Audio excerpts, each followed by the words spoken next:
Hello दोस्तों, welcome to learners hub. दोस्तों, आज हम एनसीईआरटी के क्लास 10th के साइंस विषय के धातु और धातु के के 50 ऐसे महत्वपूर्ण ऑब्जेक्टिव टाइप क्वेश्चन के बारे में पढ़ेंगे जो आपके एनटीपीसी, एलपी, ग्रुप डी तथा सभी गवर्नमेंट एग्जामों के लिए महत्वपूर्ण है। तो आप इन 50 प्रश्नों का उत्तर दें और अपने मार्क्स जो है कमेंट बॉक्स में कमेंट करें मुझे। तो दोस्तों चलिए स्टार्ट करते हैं पहले क्वेश्चन से। तो पहला क्वेश्चन है दोस्तों, इनमें से कौन सा अधातु विद्युत का सुचालक है? ऑप्शन देखते हैं दोस्तों। Option A graphite, option B copper, option C हीरा, ऑप्शन डी सल्फर। तो दोस्तों हमें पता है कि कार्बन जो है एक अधातु है जो विद्युत का कुचालक होता है, लेकिन कार्बन का एक और अपरूप है जो विद्युत का सुचालक होता है, जो है ग्रेफाइट। तो दोस्तों इसका राइट आंसर होगा दोस्तों ग्रेफाइट। तो ए बिट जिसका सही उत्तर है। दूसरे प्रश्न की ओर बढ़ेंगे दोस्तों। निम्नलिखित में से किस धातु को किरोसिन में डुबाकर रखा जाता है?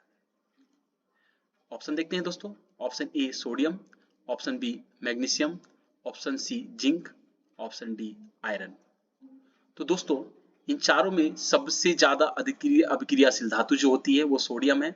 सोडियम को हम केरोसिन में डुबाकर रखते हैं, तो इसका सही उत्तर हो जाएगा दोस्तों ऑप्शन ए। तीसरे प्रश्न की ओर बढ़ेंगे दोस्तों। निम्नलिखित में कौन सबसे अधिक अभिक्रियाशील धातु है? ऑप्शन देखते हैं दोस्तों। Option A magnesium, option B calcium, option C sodium, option D potassium. तो दोस्तों हमें पता है कि सर्वाधिक अभिक्रियाशील धातु जो है वो कौन है? वो पोटेशियम है। उसके बाद सोडियम होती है, उसके बाद कैल्शियम होती है दोस्तों, उसके बाद ही लास्ट में चौथे नंबर पर मैग्नीशियम होती है। तो यहाँ पर मैंने क्या किया है कि चारों जो ऑप्शन दिए हुए थे मैंने उसे बढ़ते से घटते क्रम में सजा दिया है। तो सर्वाधिक अभिक्रियाशील जो धातु है इन चारों ऑप्शन में वो पोटेशियम है। इसका राइट आंसर होगा ऑप्शन डी। चौथे प्रश्न की ओर बढ़ते हैं दोस्तों। किस रासायनिक यौगिक को गर्म करने पर प्लास्टर ऑफ पेरिस प्राप्त किया जा सकता है? तो ऑप्शन देखते हैं दोस्तों। ऑप्शन ए विरंजक चूर्ण, option B gypsum, option C चूना पत्थर, ऑप्शन डी कच्चा चूना। तो दोस्तों हमें पता है कि जिप्सम को दोस्तों 343 केल्विन पे जब हम गर्म करते हैं तो हमें दोस्तों प्लास्टर ऑफ पेरिस प्राप्त किया जाता है। प्लास्टर ऑफ पेरिस का रासायनिक संकेत देखेंगे दोस्तों। रासायनिक संकेत दोस्तों है कैल्शियम सल्फेट डॉट हेमीहाइड्रेट को बोलते हैं, तो हाफ H2O हो जाता है। तो इसका अन्य नाम इसको बोल सकते हैं हमें calcium sulphate hemihydrate CaSO4 half H2O। और जिप्सम का जो रासायनिक सूत्र है दोस्तों कैल्शियम सल्फेट 2H2O, तो CaSO4 2H2O इस जिप्सम का संकेत है, रासायनिक संकेत। तो इसका राइट आंसर होगा दोस्तों जिप्सम। 5 नंबर क्वेश्चन देखते हैं दोस्तों। लोहा एवं इस्पात को जंग से सुरक्षित रखने के लिए उन पर किस धातु की पतली परत चढ़ाई जाती है? ऑप्शन देखते हैं दोस्तों। ऑप्शन ए तांबा, ऑप्शन बी चांदी, ऑप्शन सी सोना, ऑप्शन डी जिंक। तो दोस्तों लोहे एवं इस्पात को जंग लगने से सुरक्षित रखने के लिए जिस धातु का प्रयोग किया जाता है वो होता है दोस्तों जिंक। डी इसका सही उत्तर होगा। 6 नंबर प्रश्न की ओर देखते हैं दोस्तों। बॉक्साइड निम्नलिखित में से किस धातु का अयस्क है? ऑप्शन देखते हैं दोस्तों। ऑप्शन ए है magnesium, option B sodium, option C aluminium, option D barium. तो बॉक्साइड जो होता है दोस्तों वो एल्युमिनियम का अयस्क होता है, तो इसका राइट आंसर होगा दोस्तों ऑप्शन सी। 7वें प्रश्न की ओर देखते हैं दोस्तों।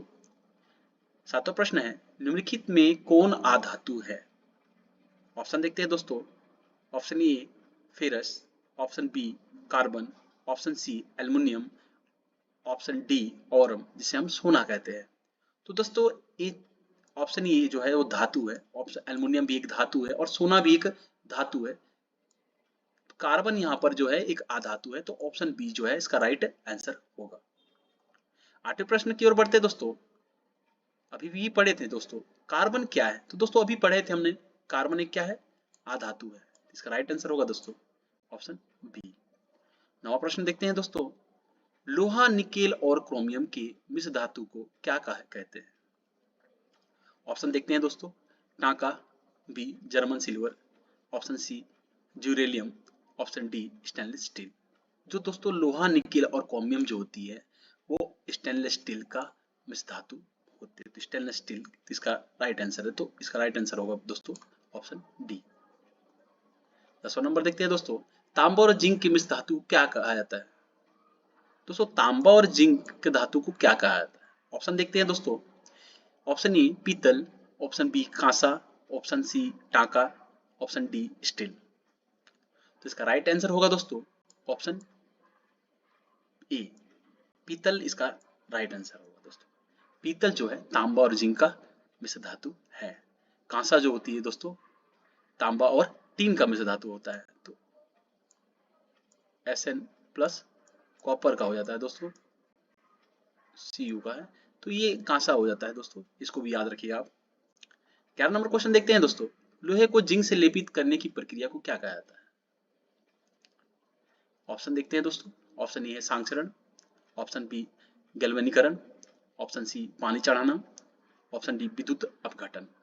तो दोस्तों लोहे को जिंक से लेपित करने की जो प्रक्रिया होती है उसको हम लोग गैल्वेनीकरण कहते हैं, जिसको हम लोग अंग्रेजी में गैल्वेनाइजेशन कहते हैं और हिंदी में जस्तीकरण भी इसे कहा जाता है। 12 नंबर क्वेश्चन की, तो इसका बी इसका राइट आंसर है। 12 नंबर क्वेश्चन की ओर बढ़ते हैं दोस्तों। 12 नंबर क्वेश्चन, सबसे कठोर तत्व कौन है? दोस्तों ऑप्शन देखते हैं दोस्तों। ऑप्शन ए है सोना, ऑप्शन बी चांदी, option C zinc, option D हीरा। तो दोस्तों सबसे कठोरतम तत्व जो है दोस्तों प्रकृति रूप में पाया जाने वाला वो होता है हीरा। डी इसका सही उत्तर है। 13 नंबर प्रश्न की ओर बढ़ते हैं दोस्तों। 13 नंबर प्रश्न है दोस्तों, पीतल है, ऑप्शन देखते हैं दोस्तों, धातु, अधातु, मिश्र धातु, उपधातु। तो दोस्तों पीतल जो होती है वो तांबा और जिंक का मिश्र धातु होती है, तो इसका राइट आंसर होगा दोस्तों पीतल एक क्या है, एक मिश्र धातु। 14 नंबर क्वेश्चन देखेंगे दोस्तों। पीतल एक मिश्र धातु है, ऑप्शन देखते हैं दोस्तों, कॉपर तथा जिंक की, कॉपर तथा लेड की, सी ऑप्शन जो है कॉपर तथा मैग्नीज की, डी कॉपर तथा फेरस की। तो इसका राइट आंसर होगा दोस्तों ऑप्शन ए कॉपर तथा जिंक की। 15 नंबर क्वेश्चन देखते हैं दोस्तों। हेमेटाइट किस धातु का एस है? ऑप्शन देखते हैं दोस्तों। Option A sodium, option B calcium, option C aluminium, option D ferrous. तो दोस्तों हेमाटाइट जो होती है वो लोहे का इसका होता है, तो इसका राइट आंसर होगा दोस्तों ऑप्शन डी Fe। 16 नंबर प्रश्न की ओर बढ़ते हैं दोस्तों। 16 नंबर प्रश्न है दोस्तों, निम्नलिखित में से किसे चाकू से काटा जा सकता है? ऑप्शन देख लेते हैं दोस्तों। Lithium, B calcium, C copper, D iron. दोस्तों चाकू से जो काटा जाने वाला जो जा सकता है वो हम लोग का इसका राइट ऑप्शन आंसर हो जाएगा दोस्तों लिथियम। लिथियम को हम आसानी से चाकू से काट सकते हैं। इसके अलावा सोडियम को भी हम आसानी से चाकू से काट सकते हैं। उसके बाद अलावा पोटेशियम को, तो यहाँ पर 3 चीज याद रखिएगा, लिथियम, सोडियम और पोटेशियम को चाकू से काटा जा सकता है। 17वें नंबर प्रश्न की ओर बढ़ते हैं दोस्तों। 17वां नंबर प्रश्न है दोस्तों, निम्नलिखित में से कौन उपधातु है? ऑप्शन देख लेते हैं दोस्तों। ऑप्शन ए है ferrous, option B copper, option C nickel, option D bismuth. तो कौन सा उपधातु है? तो दोस्तों फेरस जो है धातु है, कॉपर जो है एक धातु है, निकेल भी एक धातु है, बिस्मथ जो है हम लोग का ये एक धातु नहीं है। राइट डी जो है इसका राइट आंसर हो जाएगा दोस्तों। 18वें नंबर प्रश्न की ओर देखते हैं दोस्तों। धातु की प्रकृति होती है, तो दोस्तों धातु की जो प्रकृति होती है ऑप्शन देख लेते हैं। विद्युत धनात्मक, विद्युत ऋणात्मक, सी उदासीन, डी कोई नहीं। तो दोस्तों धातु की जो प्रकृति होती है वो हमेशा ही विद्युत की धनात्मक होती है। A is the right answer. 19 number प्रश्न देखते हैं दोस्तों। निम्नलिखित में से कौन सा पदार्थ ऑक्सीजन संयोग नहीं करता है? ऑप्शन देख लेते हैं दोस्तों। ऑप्शन ए तांबा, option B gold, option C zinc, option D potassium. तो दोस्तों जो पदार्थ ऑक्सीजन से संयोग नहीं करता है, इसका राइट आंसर हो जाएगा दोस्तों ऑप्शन बी गोल्ड। सोना जो है ऑक्सीजन के साथ संयोग नहीं करता है। 20 नंबर प्रश्न देखेंगे दोस्तों। दोस्तों शुद्ध सोना को व्यक्त किया जा सकता है। ऑप्शन देखते हैं दोस्तों। ए 22 कैरेट में, बी 24 कैरेट, सी 20 कैरेट, डी 12 कैरेट। दोस्तों शुद्ध सोना जो होता है दोस्तों वो 24 कैरेट का होता है, तो 20 का सही उत्तर हो जाएगा। 21 नंबर प्रश्न की ओर बढ़ेंगे दोस्तों। 21 नंबर प्रश्न है, विद्युत बल्ब का तंतु किस धातु का बना होता है? ऑप्शन देखते हैं दोस्तों। ऑप्शन ए लोहे का, ऑप्शन बी टंगस्टन का, ऑप्शन सी तांबे का, ऑप्शन डी सोने का। तो दोस्तों विद्युत बल्ब का जो तंतु होता है उसके लिए हमें उच्च गलनांक विशिष्ट धातु की जरूरत होती है, और इन चारों में सबसे उच्च गलनांक जो है टंगस्टन का है, और सर्वाधिक गलनांक भी टंगस्टन का होता है, इसलिए विद्युत बल्ब के तंतु में टंगस्टन का प्रयोग होता है, तो बी इसका सही उत्तर हो जाएगा। 22 नंबर प्रश्न देखते हैं दोस्तों। कौन सी आधातु कमरे के ताप पर द्रव अवस्था में रहती है? ऑप्शन देखते हैं दोस्तों। ब्रोमीन, बी आयोडीन, सी क्लोरीन, डी ऑक्सीजन। दोस्तों कमरे के ताप पर जो आधातु द्रव अवस्था में पाया जाता है वो है ब्रोमीन। ब्रोमीन एक ऐसा धातु है दोस्तों जो कमरे के ताप पे द्रव अवस्था में पाया जाता है। इसका राइट आंसर होगा दोस्तों ऑप्शन ए। 23 नंबर प्रश्न की ओर बढ़ते हैं दोस्तों। 23 नंबर प्रश्न है दोस्तों, निम्नलिखित में कौन निष्क्रिय गैस है? ऑप्शन देख लेते हैं दोस्तों। Option A H2, option B He, option C O2, option D CO2। तो दोस्तों यहाँ पर निष्क्रिय गैस जो इस चारों ऑप्शन में से है वो है हीलियम। हीलियम एक निष्क्रिय गैस है। राइट आंसर इसका है ऑप्शन बी। 24 नंबर प्रश्न देखते हैं दोस्तों। निम्नलिखित में से किस धातु को केरोसिन में डुबाकर रखते हैं? ऑप्शन देख लेते हैं दोस्तों। Option A magnesium, option B sodium, option C mercury, option D tungsten. तो दोस्तों इन चारों में जो कि हम लोग केरोसिन में डुबा पहले ही पढ़ चुके हैं, धातु को जो केरोसिन में डुबा कर रखा जाता है उसका राइट आंसर होगा दोस्तों ऑप्शन बी सोडियम। अगले प्रश्न की ओर बढ़ते हैं दोस्तों। 25वां प्रश्न है दोस्तों, निम्नलिखित में से किस धातु पर वायु का प्रभाव नहीं पड़ता है? दोस्तों अभी हाल ही में हम लोग पढ़ चुके हैं इससे पहले ही प्रश्न में कि सोना जो होता है जिसमें कोई वायु का प्रभाव नहीं पड़ता है, तो ऑप्शन ए इसका राइट आंसर हो जाएगा। 26वें नंबर प्रश्न की ओर बढ़ते हैं दोस्तों। निम्नलिखित में से कौन सा लवण समुद्री जल में पाया जाता है? तो अभी इसका ऑप्शन देख लेते हैं। Lithium chloride, B barium sulphate, C sodium phosphate, और डी सोडियम क्लोराइड। तो दोस्तों समुद्री जल जो होता है खारा होता है, और खारा जो होता है दोस्तों नमक के कारण होता है। खारा जो होता है वो नमक के कारण होता है। तो नमक का जो हम लोग का साधारण संकेत, रासायनिक संकेत जो होती है दोस्तों वो सोडियम क्लोराइड होता है। तो इसका राइट आंसर हो जाएगा दोस्तों डी। सोडियम क्लोराइड के चक्कर में लवण समुद्री जल जो होता है, समुद्री जल का पानी जो होता है वो खारा होता है, तो ये समुद्री जल में पाया जाता है। 27 नंबर प्रश्न देखेंगे दोस्तों। इनमें से किस धातु को विस्थापन करके लवण के विलय में लोहा द्वारा होता है? ऑप्शन देख लेते हैं दोस्तों। ऑप्शन ए है दोस्तों calcium, option B sodium, option C तांबा, ऑप्शन डी पोटेशियम। तो किस धातु का विस्थापन उसके लवण के विलय में लोहा द्वारा किया जाता है? दोस्तों हमें पता है कि लोहा जो है उससे कम अभिक्रियाशील इस चारों ऑप्शन में से तांबा है। सबसे सर्वाधिक अभिक्रियाशील धातु पोटेशियम होती है, उसके बाद सोडियम, फिर कैल्शियम। लोहे से जो है कम अभिक्रियाशील धातु जो होती है दोस्तों वो तांबा होती है। तो यहाँ पर जो है तांबा धातु के विस्थापन जो है लवण को जो लोहा जो है विस्थापित कर देता है, तो इसका राइट आंसर होगा दोस्तों सी। अगले के प्रश्न की ओर बढ़ते हैं दोस्तों। 28वां प्रश्न है, निम्नलिखित में से कौन सी धातु साधारण ताप पर द्रव्य रूप में पाई जाती है? तो दोस्तों ऑप्शन देख लेते हैं।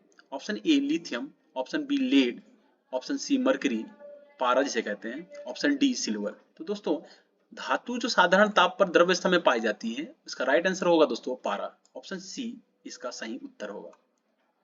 29वें प्रश्न की ओर देखते हैं दोस्तों। 29वां प्रश्न है दोस्तों, निम्नलिखित में कौन विद्युत का सुचालक है? दोस्तों ऑप्शन देख लेते हैं। Option A sulphur, option B plastic, option D iodine, option D graphite. निम्नलिखित में से कौन विद्युत का सुचालक है? तो विद्युत का सुचालक जो होता है दोस्तों, एक अधातु होने के बावजूद ग्रेफाइट विद्युत का सुचालक होता है। 30वें प्रश्न की ओर बढ़ते हैं दोस्तों। 30वां प्रश्न है, एक्वारेज या रॉयल जल के नाम से जाना जाता है, किस अनुपात में सांद्र हाइड्रोक्लोरिक अम्ल और सांद्र नाइट्रिक अम्ल तथा ताजा मिश्रण है? तो ऑप्शन देखते हैं दोस्तों, 3:2, 2:3, सी 3:1, डी 1:3। तो दोस्तों हम लोग को पता है कि एक्वारेजिया जो होता है उसमें हाइड्रोक्लोरिक अम्ल का जो अनुपात होता है वो होता है 3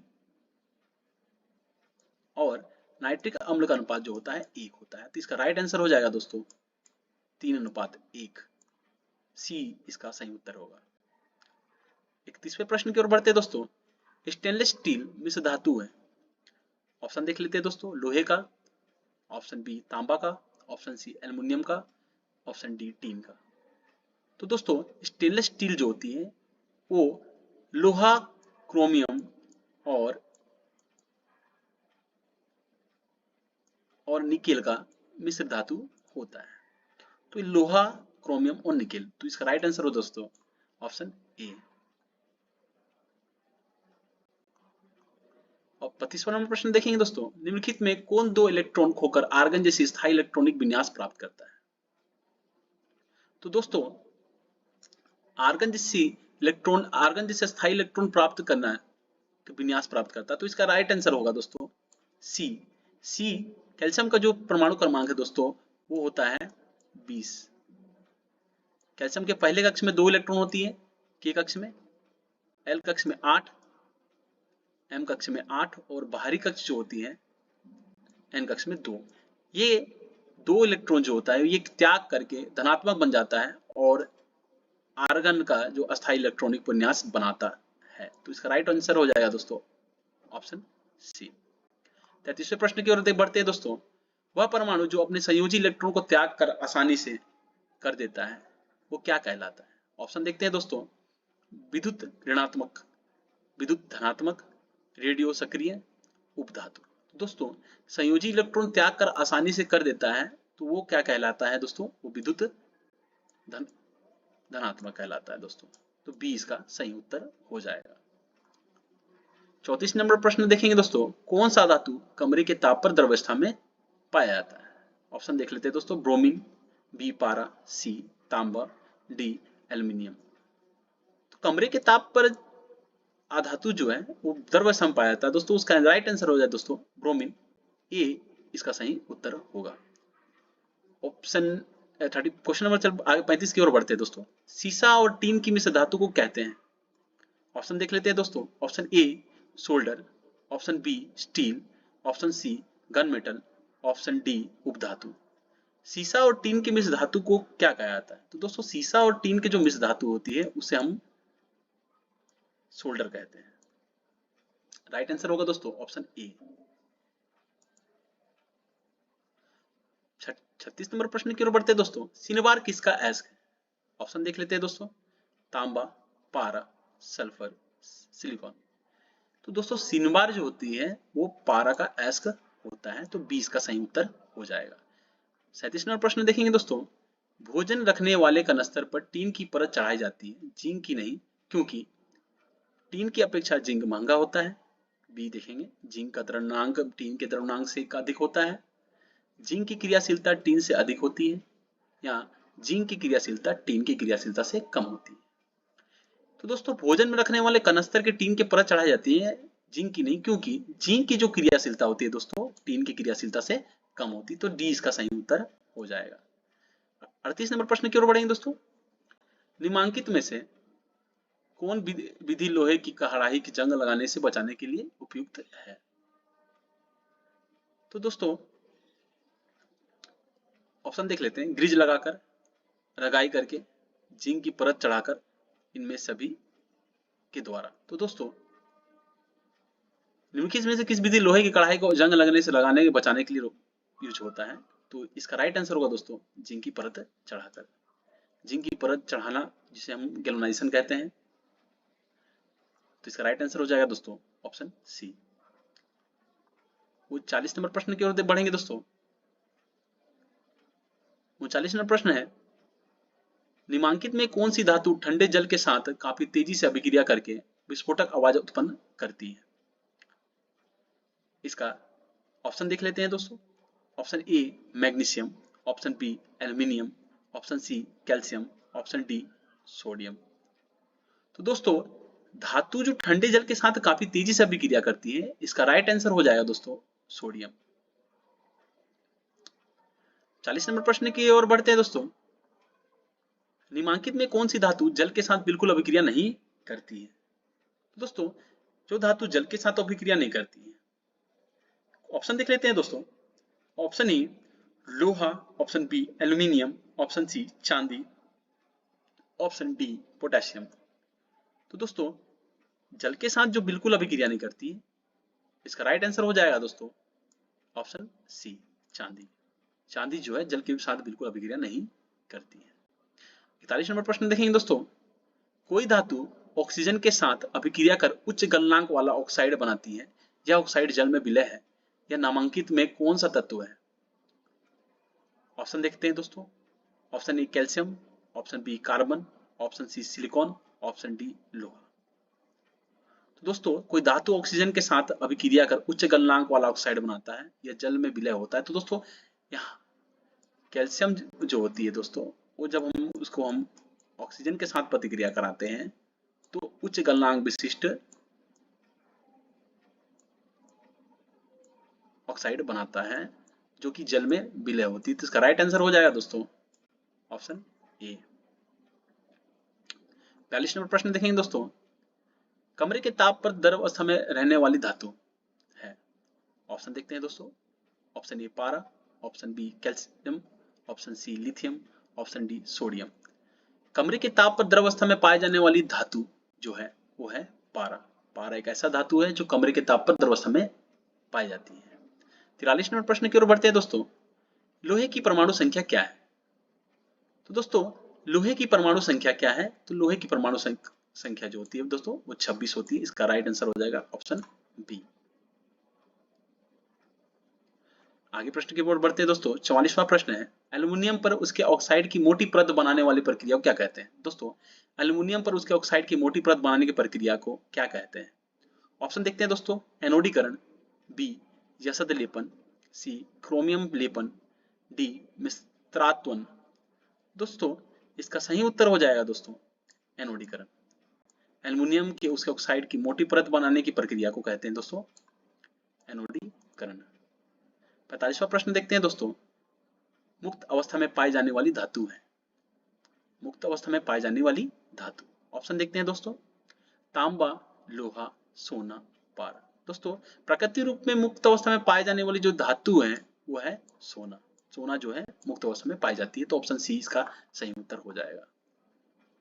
40वां प्रश्न देखते हैं दोस्तों। सबसे अधिक सक्रिय धातु है। दोस्तों ऑप्शन देख लेते हैं। पोटेशियम, बी सोडियम, सी लोहा, डी तांबा।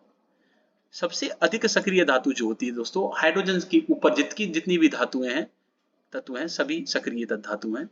तो इसका राइट आंसर हो जाएगा दोस्तों पोटेशियम। पोटेशियम जो है सबसे अधिक सक्रिय धातु है, सबसे अधिक अभिक्रियाशील धातु है।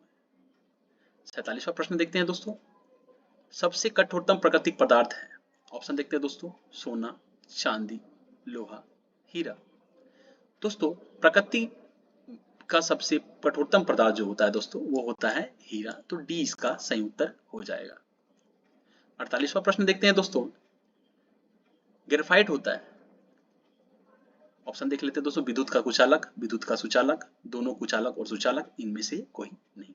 तो दोस्तों अधातु होने के बावजूद भी ग्रेफाइट जो है विद्युत का सुचालक होता है। तो इसका राइट आंसर हो जाएगा दोस्तों ऑप्शन बी। अगले प्रश्न की ओर बढ़ते हैं दोस्तों। सांक्षरण की क्रिया निम्नलिखित में किसकी उपस्थिति में घटती है? घटित होती है। ऑप्शन देख लेते हैं दोस्तों, वायु प्लस हाइड्रोजन, वायु प्लस नाइट्रोजन, वायु प्लस जलवाष्प, डी ऑक्सीजन। तो दोस्तों सांक्षण की जो क्रिया होती है जिससे जंग लगने वाली पद्धति होती है, इसमें वायु और जलवाष्प का अहम भूमिका रहता है। तो इसका राइट आंसर हो जाएगा दोस्तों ऑप्शन सी। 50वां प्रश्न देखते हैं दोस्तों, धातु जो सिर्फ अम्लराज में घुलता है वह है। ऑप्शन देख लेते हैं दोस्तों, एल्युमिनियम, फेरस, ओरम, कॉपर। तो दोस्तों धातु में जो अम्लराज में जो सिर्फ धातु जो गलती है वो होती है दोस्तों ओरम सोना। तो इसका राइट आंसर हो जाएगा दोस्तों सी। 51 प्रश्न की ओर बढ़ते हैं दोस्तों, निम्नांकित में किस धातु को विस्थापन उसके लवण के विलय से लोहा द्वारा होता है। ऑप्शन देख लेते हैं दोस्तों, option A sodium, option B magnesium, option C calcium, option D तांबा। दोस्तों विस्थापन उसके लवण से विलय से लोहा द्वारा होता है। तो इसका राइट आंसर हो जाएगा दोस्तों तांबा। 52वां प्रश्न देखते हैं दोस्तों, विद्युत अपघटनीकरण परिष्करण में अशुद्ध धातु को बनाया जाता है। दोस्तों ऑप्शन देख लेते हैं, एनोड, कैथोड, अपघटय, इनमें से सभी। दोस्तों विद्युत अपघटनी परिक्षण में अशुद्ध धातु को जो है वो हम एनोड में बनाते हैं। इसका राइट आंसर हो जाएगा दोस्तों ऑप्शन ए। 53वां क्वेश्चन देखते हैं दोस्तों, अधिकतर धातुओं के ऑक्साइड होते हैं। ऑप्शन देख लेते हैं दोस्तों, ए अम्लीय, बी उदासीन, सी क्षारीय, डी इनमें से कोई नहीं। तो दोस्तों अधिकतर धातुओं के ऑक्साइड जो होते हैं दोस्तों उनकी प्रकृति जो होती है दोस्तों क्षारीय होती है। तो इसका राइट आंसर हो जाएगा दोस्तों ऑप्शन सी। आज होप ये वीडियो आपको पसंद आया हो। अगर पसंद आया हो तो मेरे चैनल को लाइक करें, शेयर करें और सब्सक्राइब करें, और साथ ही साथ बेल आइकन को दबाना ना भूलें ताकि मेरे आने वाले सभी वीडियो की नोटिफिकेशन आप तक पहुंच सके। Thanks for watching.